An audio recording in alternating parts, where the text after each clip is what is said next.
Hey folks, welcome back. I'm Eddie G, DM Fumble, and this is another episode of Fumbling Around, where I look at all things related to Dungeons and Dragons, or whatever interests me at the moment. And what interests me right now. The new book, Shadow of the Dragon Queen. As a longtime Dragonlance fan, I pre-ordered this book on day one, and I've been following along with the development when it was first announced. I got my digital copy, early access, a few days ago, and I've been looking it over. For this video, I want to focus on the Prologue and Chapter One. I'll do videos for the other chapters in the future. First, what is this book? Shadows of the Dragon Queen is an adventure module set in the region of Solamnia on the continent of Ansalon in the world of Krynn. And this is only part of the overall Dragonlance setting. Now, what is this book not? It's not a comprehensive setting guide or source book. Either for the world of Krynn or even just the continent of Ansalon. I've read a bunch of comments by people who were shocked that this book was an adventure and not just a setting guide. Now that we know better, let's take a look at what we do have. The book starts off with a prologue entitled War Comes to Krynn. This is an epistolary chapter with several letters that could easily be used as in-game props to hand out to new players. These letters help flesh out the in-world feeling and apprehension on the eve of a war that many only know as rumor. The chapter moves through some basic history, touching on the major significant events on Krynn, specifically on Ansalon, and skipping over some of the minutiae, of which there is a lot in Dragonlance. We are treated to a timeline of events leading up to the beginning of the adventure, and this really helps ground DMs that are new to the setting. We get some details to help flesh out the day-to-day parts of the setting, especially its currency. And I mention that because one of the interesting things about Dragonlance from day one is that it doesn't use the gold standard that many other settings use. Steel is the current standard. Gold is so devalued as to be worth less than silver in past editions. The game problem here is that prices for every other source book use gold, not to mention currency tracking in D&D Beyond if you use that tool. So DMs like me either stuck with the gold standard and had to re-educate their players every time they want to make a purchase, or ignore it and went with gold. I'm happy to say the new book makes some changes that provides a great compromise for either types of DM and makes things very simple for players involved. Finally, we wrap up with a little local geography and an old-fashioned rumor chart, some of which are true, some of which are not. And this is great for handing out a few different ones to each character before you start the first session. It ends with a review of the gods of Krynn, including Takesis. And let's just put a pin in that name for another video. Now let's move on to Chapter 1. This chapter focuses on character creation, and it's the key chapter for players before joining this campaign. We start off with standard races and how they fit into Dragonlance. We get a note that if you want to play a Sea Elf, you can use the rules found in Monsters in the Multiverse. And I mention this because I wish they had done the same thing with Minotaurs.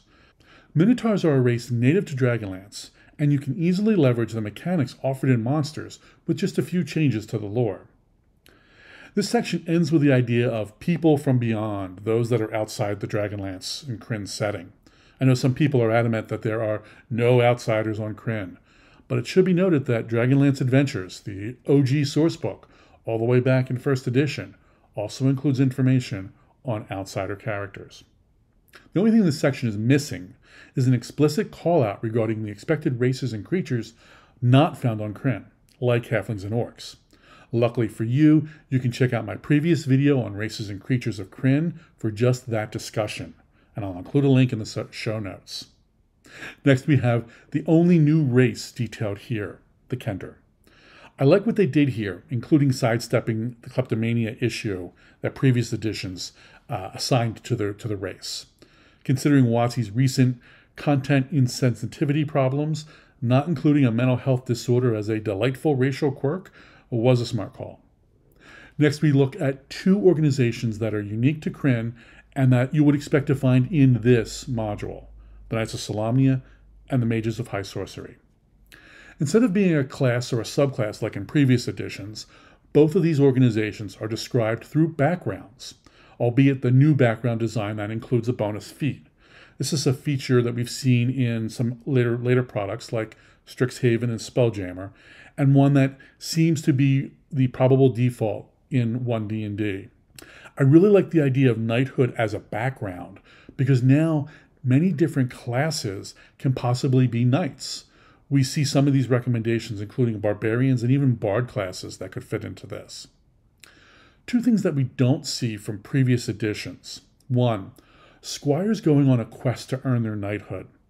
I can see why it doesn't really fit into this particular module, and it's easy enough for DMs to add as a side quest in other campaigns.